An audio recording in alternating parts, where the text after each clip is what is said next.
Hi, welcome to another video on my channel. My name is Michelleadra, and today I want to talk a little bit about baskets because I've been a little bit on a basket period, I guess. I've done a few here, and obviously when you're starting to do baskets, you're starting to well, at least like I try to nerd out a bit on how to make things more perfect.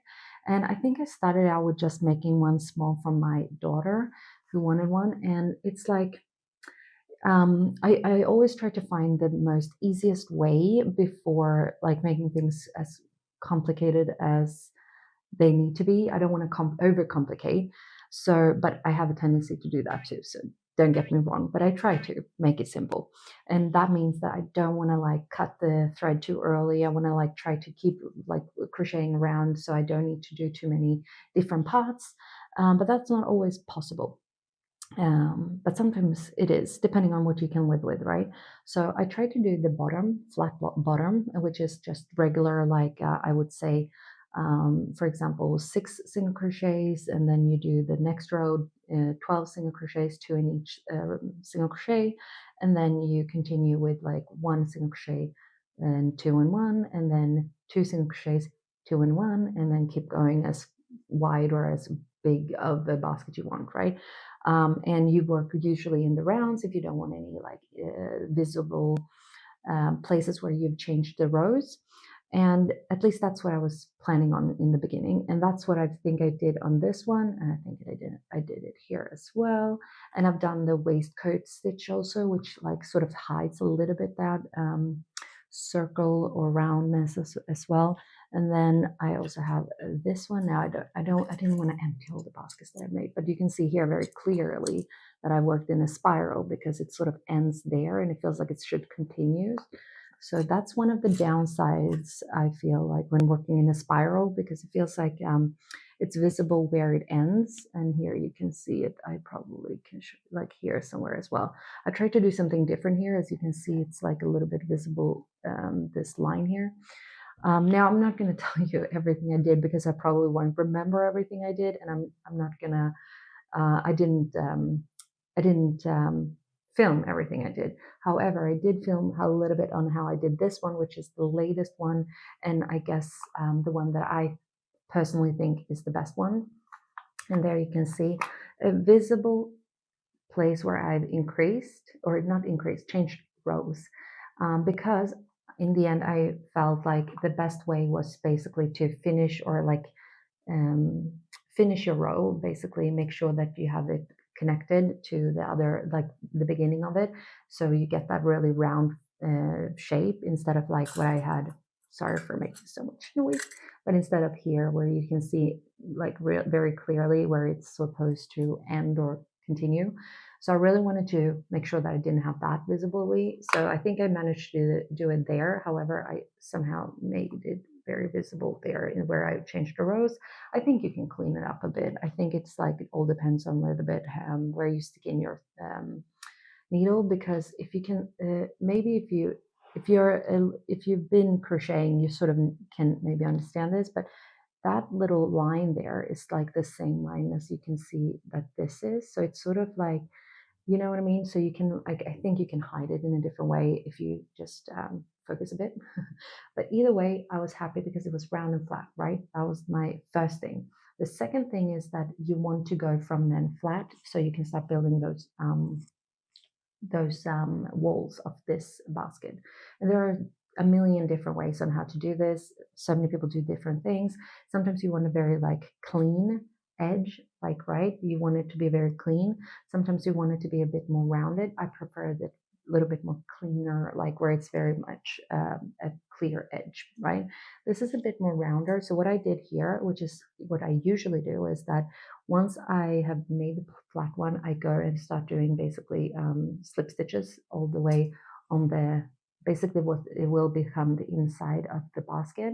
And then once I've done the slip stitches all the way around, I start doing basically single crochets around, and then I start to do as per usual as the just the walls of the basket, and in this case the goose feet crochet stitch.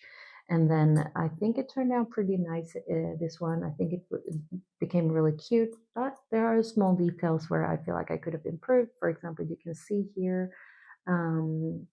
it's not like perfect, and I told you before there, and it's not a big deal. It's like a really nice fun looking basket anyway. But if you're a little bit nerdy about things, you would want to, as me, continue to try to figure out how to improve everything.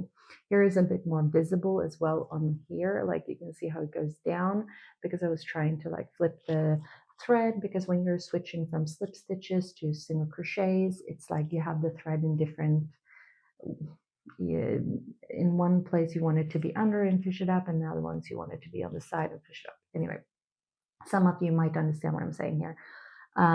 So I was trying to figure out how to do that without obviously having to cut the thread, and then just because, yeah, just to avoid that. But in the end, I felt like the best way was actually to sort of do this way, which is like you make this whole round thing and you finish every row. And when you do finish the rows, I will show you some clips. I think I'm new here. I'll show the clips here. So let's talk about this, actually talk about this. So what I did was that I made sure that I finished every row properly, meaning that I basically freed my hook. I took that little I guess, loop, and then I pulled it with the hook into the other side of my flat little square, and then I made sure that it was a big loop, and then I actually took my whole like crocheted little round piece and put it around, and then basically I guess locked that in before then starting a new row. And I kept doing this all the time. I've seen it, I think, on someone else's channel. Someone else has done this when finishing every row to make it like this perfect round flat piece, crocheted piece. You can probably Google or search on YouTube, and you'll find that as well, probably several videos about it. But that's what I did. And I thought that looked pretty okay. And then it was time now to go from that to the walls. Okay, so instead of like doing the slip stitches around, or just straight away starting the single crochets, if you want a more rounder, like a rounder one, I actually did do a little bit of different edge here. I don't know, maybe if I can perfect it a bit, I will show you how, but not in this video. Just because it's a little bit hard to explain, and you just sort of want to have that filmed and footage of that. I'll talk about that in a different video, but we're going to talk about what I did here, right? So what I did was that I then, when it was time, instead of doing the slip stitches and so then the single crochet, I sort of like made it all in ones. So I took some yarn, pulled down, and then up. So I went almost like a needle you would when you're sewing, but I did that with a crochet hook, and I did, so I will show you the video exactly what I did, but I basically went in and up next to the stitch next to it, fished up some yarn, pulled through, and then made a regular single crochet. And I kept doing that all the way around. Now, if you can see, I'll show you a clip again, but I have a little bit more visible holes here, and you can probably see it here. It's in the video I'm showing as well. And I think it might have been, you might be able to avoid that if you have a bigger hook, or because I feel like maybe I was a little bit tight there, and that's why it's like so like stretched up the holes a little bit more. It's not like overly annoying, and it gives a little extra, I guess, style to it, but it does show a bit more than I would have wished.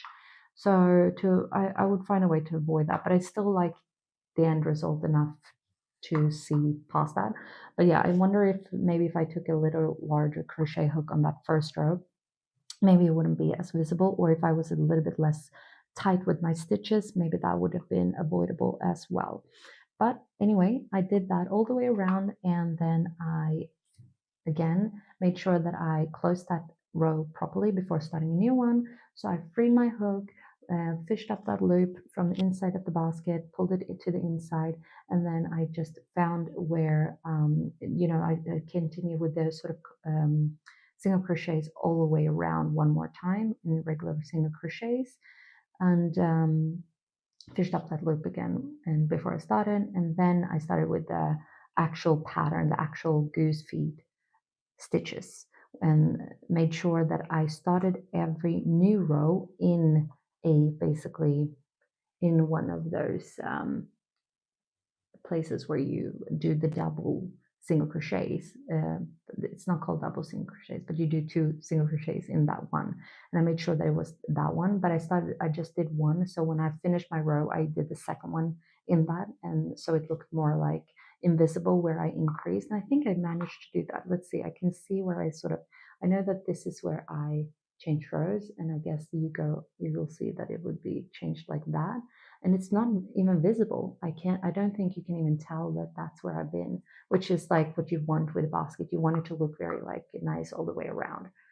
And once I reached the height that I wanted, I just, did as per usual. When I changed to single slip stitches because I wanted to strengthen this top. So it's like very like firm and all the way around, and then just did that invisible fastened off thing that you can find again a million different videos about.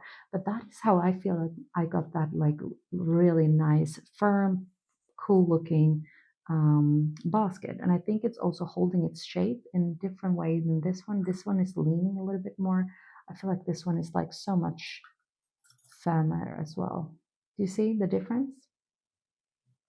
So I really like the way I changed from flat to up to starting the walls. But the only thing is these holes. So I think like I would have to play around a little bit with that. But I just wanted to share my progress in making these cute baskets. I really love the goose feet stitch. I think it's so forgiving and also give that firmness that you want sometimes in a basket. Sometimes you don't want the basket to flop too much, be too floppy. So yeah, I am really pleased and happy with that. I will probably make an update video if I come up with different techniques, or I will at least make an update video at some point when I can show you a little bit about how I did that change. Because if you can see the difference, there's like a slight difference depending on who you are and how much you've crocheted, but there's a slight difference here. It's like just one thread here. You can see. I'm gonna see. Oh, sorry, I shake everything.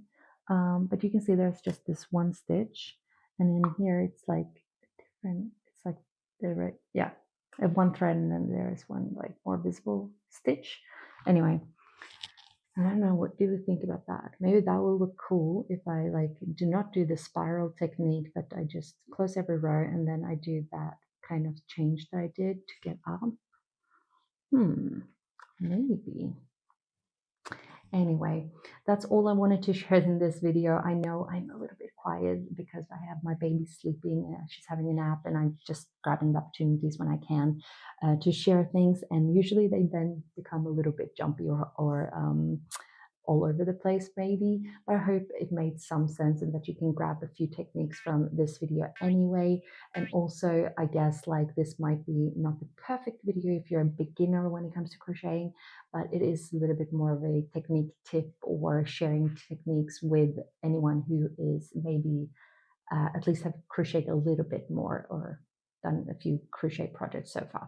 So I will do that. If there is any wishes for me to make an actual more proper instructional video about how to make a basket, like this one, for example, let me know in the comments below, and I will try to make that happen in the future. But other than that, thank you so much for watching. Don't forget to subscribe if you want more videos like this. And that's all I had. Thank you. See you in the next video. Thank you for watching this video. Don't forget to subscribe, like, and leave a comment.